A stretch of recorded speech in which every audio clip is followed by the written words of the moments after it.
सुप्रभात छात्रों, मैं मिसेस निर्मला कक्षा 9वीं आपकी कक्षा अध्यापिका हूँ। मैंने आप लोगों के लिए समय तालिका की सूची भेज दी थी। आशा है आप लोग उसी तालिका के अनुसार कक्षा के लिए बैठे होंगे, और अगर ना भी बैठे हों तो आप बाद में वीडियो देख सकते हैं, और जो भी नोट्स आपको दिए जा रहे हैं उसे पूरे निष्ठा और ईमानदारी के साथ लिखने का प्रयास करेंगे। पिछले दिनों मैंने उपसर्ग पढ़ाया था। उपसर्ग में संस्कृत और हिंदी के उपसर्ग समझा दिए थे। आज मैं उर्दू फारसी के उपसर्ग पढ़ाऊंगी। उर्दू फारसी के उपसर्ग या अन्य भाषाओं के उपसर्गों का भी हिंदी में प्रयोग होता है, और इन दूसरी भाषाओं के उपसर्गों को आगत उपसर्ग भी कहा जाता है। आगत यानी स्वीकार किया गया या लिया गया उपसर्ग कहा जाता है। तो उर्दू फारसी के उपसर्गों में से कुछ उदाहरण हमने लिख दिए हैं, जैसे खुश, हर, बद, बे, हम। जैसे खुश से खुशनसीब, हर से हर पल हर क्षण, जैसे खुश से खुशनुमा, बद से बदमाश बदनाम, बे से बेकाम बेईमान, हम से हम सफर इत्यादि कई नए शब्द बनते हैं। और भी कई उर्दू फारसी के उपसर्ग हैं, जैसे कम, गैर, दर, ना, बर, बे, ला, सर, हम, नीम, एन, अल। इन सबको मैंने नोट्स पर लिख दिया है। आप लोग उसमें से उदाहरण समझकर लिख सकते हैं। उर्दू फारसी के उपसर्ग के बाद उपसर्ग के तीनों भेद समाप्त हो जाते हैं। उसके बाद हम शुरू करेंगे प्रत्यय।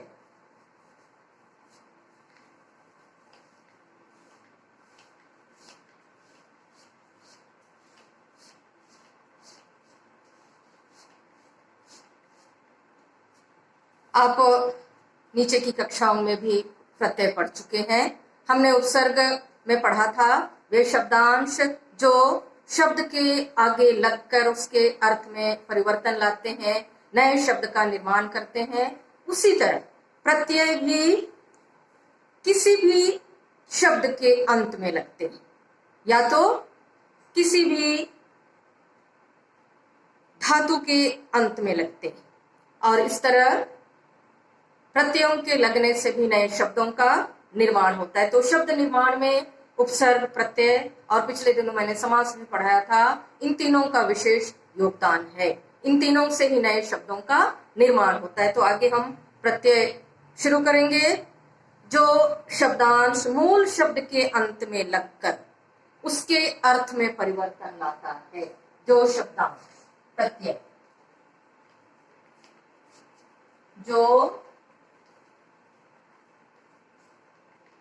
शब्दांश किसी शब्द के अंत में लगकर उसके अर्थ में परिवर्तन लाता है, उसे प्रत्यय कहते हैं। जैसे हम प्रतिदिन कई ऐसे शब्दों को सुनते हैं, पढ़ते हैं, जैसे मानव।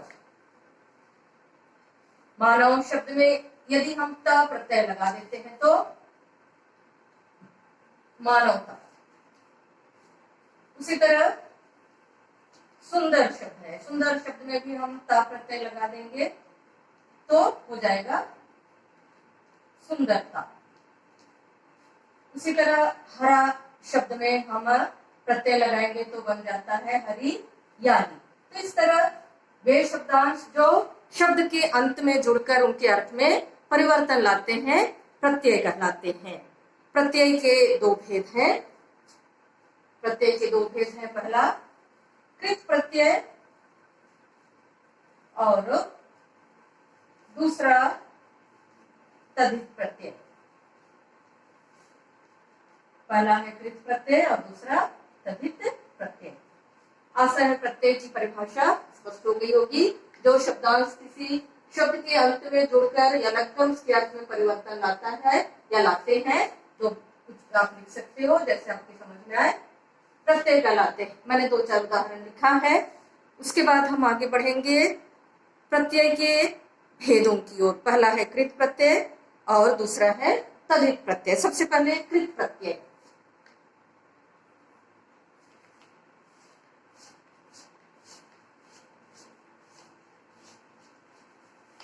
सबसे पहले कृत प्रत्यय। पहला कृत प्रत्यय।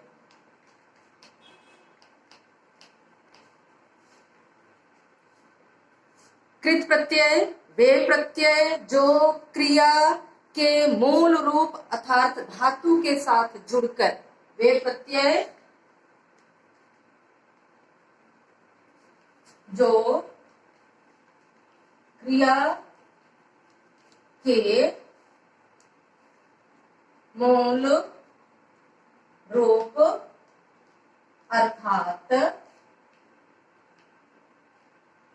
धातु के साथ लगकर उसके अर्थ में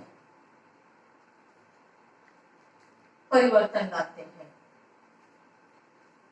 उसके अर्थ में परिवर्तन लाते हैं।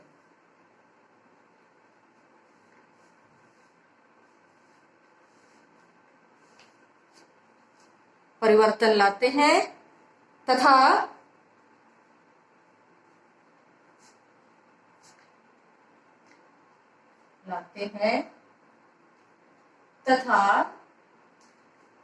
संज्ञा या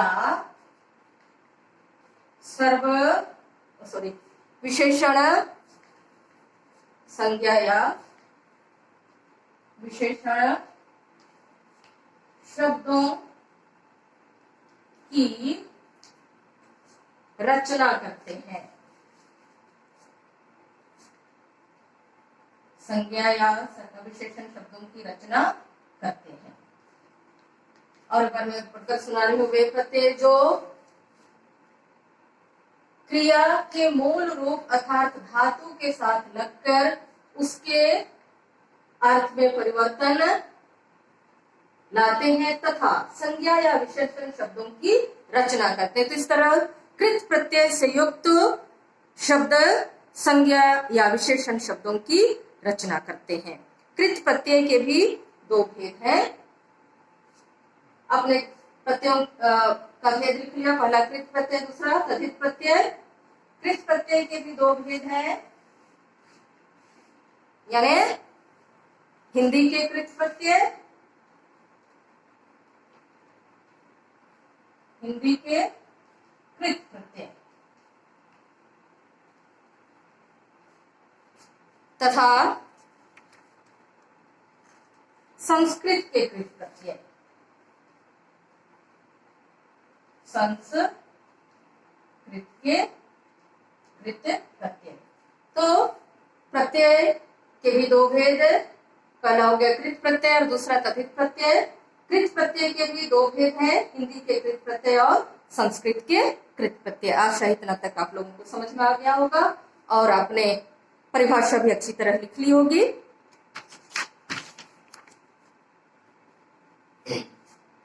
अब आगे हिंदी के कृत प्रत्यय।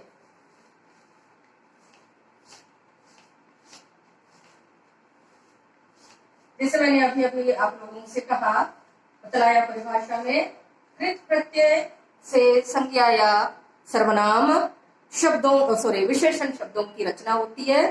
तो हिंदी के कृत प्रत्यय अनुसार हम देखें किस तरह के शब्द बनते हैं। जैसे अक्कड़ प्रत्यय है, अक्कड़ प्रत्यय। हम घूमना धातु है, इसके साथ यदि घूमना जोड़ हम अक्कड़ प्रत्यय लगाते हैं तो हो जाता है घुमक्कड़। घुमक्कड़ शब्द विशेषण बनता है। तो जैसे मैंने बताया, घूमना जोड़ अक्कड़ प्रत्यय लगाएंगे तो घुमक्कड़ हो जाएगा।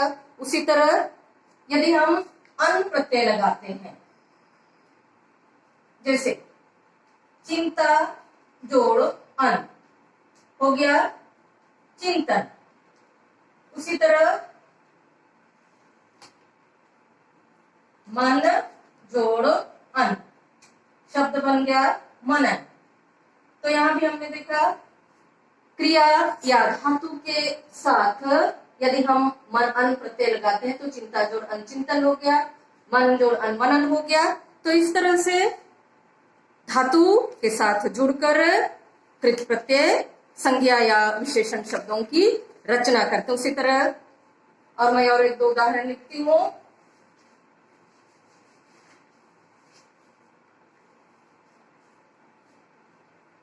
जैसे आई प्रत्यय, आई, जैसे लिख जोड़ आई हो गया लिखाई। उसी तरह पढ़ जोड़ आई बन गया पढ़ाई। तो पढ़ धातु है, लिख धातु है, लड़ धातु है। तो धातुओं के साथ जब हम आई प्रत्यय लगाते हैं तो इस तरह नए शब्दों का निर्माण होता है, पढ़ाई, लिखाई, चिकनाई, लड़ाई, इस तरह के। तो इस तरह हम मैंने स्पष्ट किया कृत प्रत्यय लगने के बाद हिंदी के कृत प्रत्ययों से कई तरह के नए शब्द बनते, जैसे आवट, जैसे लिखना जोड़ आवट लिखावट।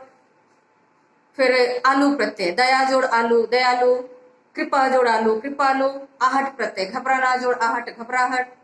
फिर ऊ प्रत्यय, ऊ, झाड़ना में यदि हम ऊ प्रत्यय लगाएंगे तो हो जाएगा झाड़ू। फिर चलना में हम ऊ प्रत्यय लगाएंगे तो हो जाएगा चालू। बिकना में हम ऊ प्रत्यय लगाएंगे तो बिकाऊ हो जाएगा। उसी तरह मान लिया हम कर प्रत्यय लगाते हैं, पढ़ना जोड़ कर पढ़कर, लिखना जोड़ कर लिखकर। तो इस तरह से हिंदी के कृत प्रत्यय बहुत आसान है। आप यदि थोड़ा ध्यान पूर्वक सुनेंगे पढ़ेंगे तो अच्छी तरह समझ में आ जाएगा। उसके बाद हम आगे बढ़ेंगे संस्कृत के कृत प्रत्यय।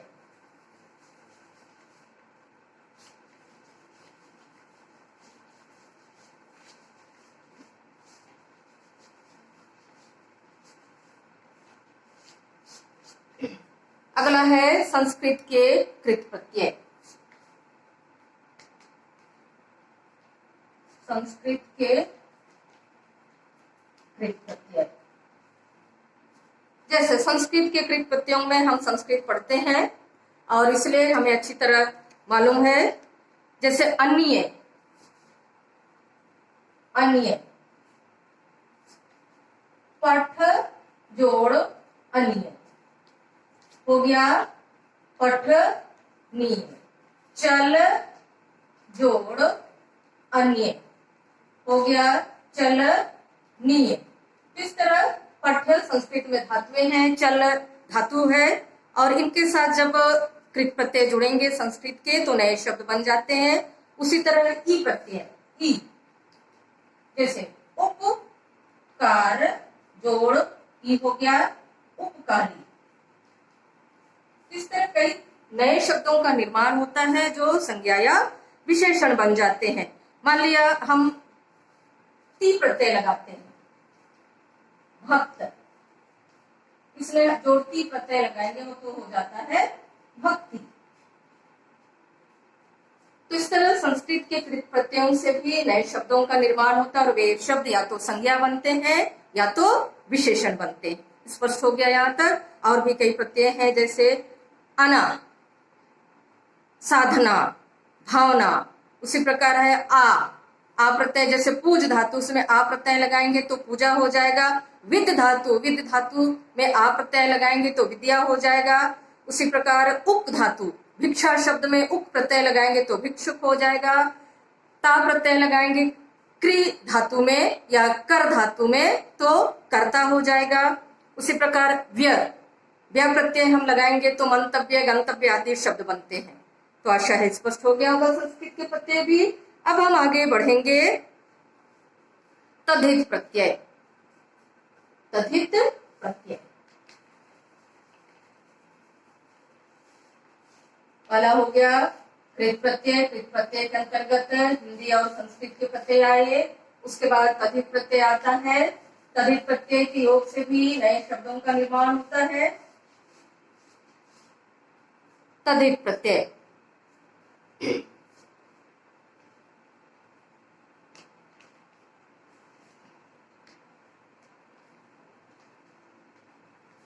वे प्रत्यय जो संज्ञा, सर्वनाम तथा विशेषण शब्दों के साथ, जो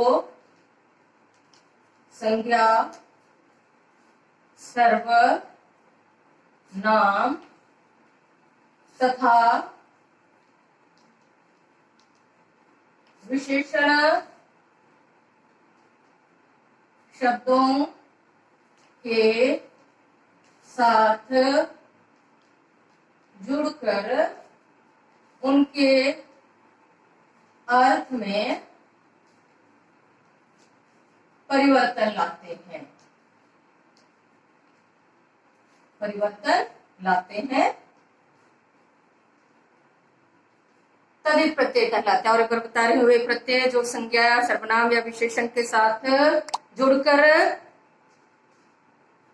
नए शब्द बनाकर उनके अर्थ में परिवर्तन लाते हैं, उन्हें तदित प्रत्यय कहते हैं। तदित प्रत्यय के भी 3 भेद हैं। पहला, हिंदी के तदित प्रत्यय।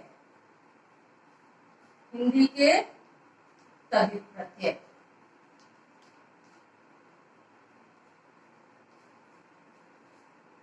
दूसरा है संस्कृत के तदित प्रत्यय और तीसरा है उर्दू के तदित प्रत्यय। दूसरा संस्कृत के तदित प्रत्यय, तीसरा है उर्दू के तदित प्रत्यय। इस तरह तदित प्रत्यय के भी 3 भेद हुए। हिंदी के तदित प्रत्यय, दूसरा संस्कृत के तदित प्रत्यय और तीसरा उर्दू के तदित प्रत्यय। सबसे पहले हम हिंदी के तदित प्रत्यय को पढ़ेंगे।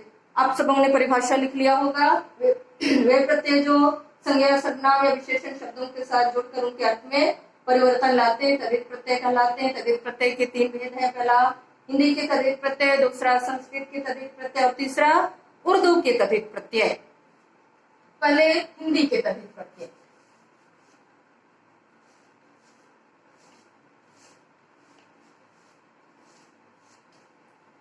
तदित प्रत्ययों में सबसे पहले हिंदी के तदित प्रत्यय आते हैं।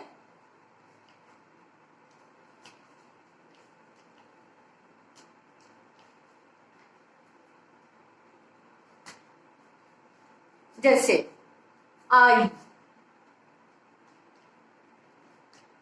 आओ,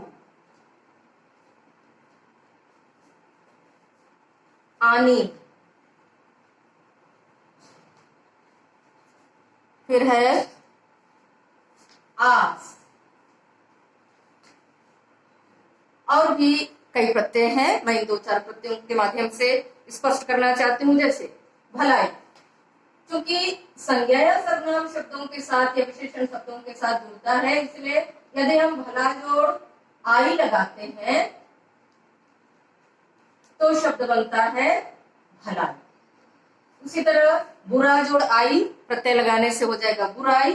उसके बाद है आओ। मान लिया हम उपज के साथ आओ प्रत्यय लगाते हैं तो शब्द बन जाता है उपजाऊ। आओ प्रत्यय लगाने पर उपजाऊ। फिर बिकना धातु के साथ यदि हम औ प्रत्यय लगाएंगे तो बिकाऊ हो जाएगा। उसी तरह आनी प्रत्यय, आनी, आनी, आनी प्रत्यय में यदि हम नौकर शब्द जोड़ेंगे, आनी प्रत्यय के साथ यदि हम नौकर शब्द जोड़ेंगे, आनी, नौकर जोड़ आनी, हो गया नौकरानी। उसी तरह है आस प्रत्यय। जैसे आस प्रत्यय यदि हम मीठा शब्द के साथ आस प्रत्यय जोड़ेंगे तो हो जाता है मिठास।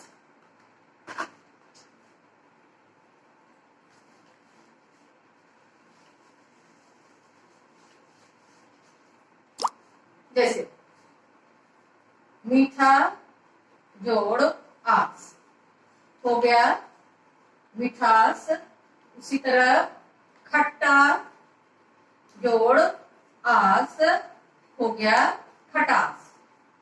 तो इस तरह छात्रों प्रत्ययों के जुड़ते ही शब्दों के अर्थ में काफी बदलाव आ जाता है। तो कुछ उदाहरण हो गए हिंदी के तद्धित प्रत्ययों का। अब हम आगे बढ़ेंगे संस्कृत के तद्धित प्रत्यय।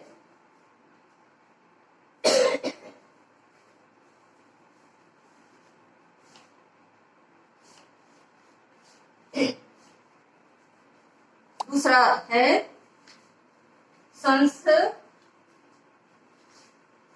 के तद्धित प्रत्यय। पहला हो गया था हिंदी के तद्धित प्रत्यय, दूसरा संस्कृत के तद्धित प्रत्यय। जैसे हम लिख जोड़ इत प्रत्यय जोड़ते तो बनता है लिखित। उसी तरह पठ जोड़ इत हो जाएगा पठित।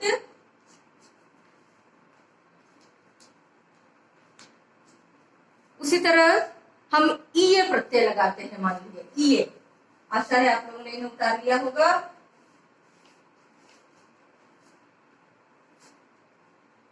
ईय प्रत्यय, ईय प्रत्यय यदि हम मानव शब्द के साथ लगाएंगे, मानव जोड़ ईय, तो शब्द बन जाता है मानवीय। क्या बना? ये प्रत्यय हमने लगाया तो मानव जोड़ ये। उसी तरह भारत जोड़ ये लगाएंगे तो भारतीय। इस तरह छात्रों संज्ञा, सर्वनाम और विशेषण शब्दों का निर्माण होता है। हिंदी के प्रत्ययों से भी, संस्कृत के प्रत्ययों से भी, और जैसे ही नए शब्दों का निर्माण होता है वैसे ही उन शब्दों में के अर्थ में परिवर्तन हो जाता है। उसके बाद आगे है उर्दू के तद्धित प्रत्यय। तीसरा है उर्दू के तद्धित प्रत्यय।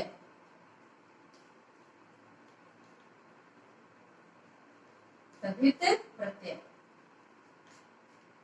उर्दू के तद्धित प्रत्ययों में आना, जैसे साल जोड़ आना, शब्द बनता है सालाना। और हम अक्सर इस तरह के शब्दों को प्रतिदिन सुनते रहते हैं। उसी तरह है दार प्रत्यय, दार, पहरेदार,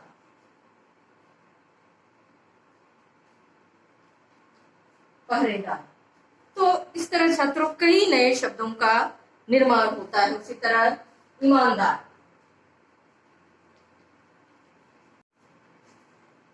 आशा है सभी प्रत्यय अच्छी तरह से समझ गए होंगे।